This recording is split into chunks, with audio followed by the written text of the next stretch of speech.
پاکستان ٹیلی communication authority نے 1 دسمبر سے غیر رجسٹرڈ وی پی این کے خلاف کریک ڈاؤن کا فیصلہ کر لیا ہے۔ غیر رجسٹرڈ وی پی اینز کو 30 نومبر تک کی مہلت دی گئی ہے۔ وی پی این بندش کا ایک ٹرائل مکمل جبکہ دوسرا جلد شروع ہوگا۔ وزارت داخلہ کی ہدایت پر غیر رجسٹرڈ وی پی اینز بند ہوں گے۔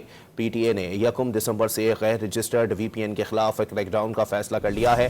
غیر رجسٹرڈ وی پی این کو 30 نومبر تک کی مہلت دی گئی ہے۔ وی پی این بندش کا ایک ٹرائل مکمل جبکہ دوسرا جلد شروع ہوگا۔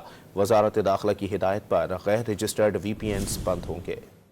پاکستان ٹیلی کمیونیکیشن اتھارٹی نے 1 دسمبر سے غیر رجسٹرڈ وی پی این کے خلاف کریک ڈاؤن کا فیصلہ کر لیا ہے۔ غیر رجسٹرڈ وی پی اینز کو 30 نومبر تک کی مہلت دی گئی ہے۔ وی پی این بندش کا ایک ٹرائل مکمل جبکہ دوسرا جلد شروع ہوگا۔ وزارت داخلہ کی ہدایت پر غیر رجسٹرڈ وی پی اینز بند ہوں گے۔ پی ٹی اے نے 1 دسمبر سے غیر رجسٹرڈ وی پی این کے خلاف کریک ڈاؤن کا فیصلہ کر لیا ہے۔ غیر رجسٹرڈ وی پی این کو 30 نومبر تک کی مہلت دی گئی ہے۔ وی پی این بندش کا ایک ٹرائل مکمل جبکہ دوسرا جلد شروع ہوگا۔ وزارت داخلہ کی ہدایت پر غیر رجسٹرڈ وی پی اینز بند ہوں گے۔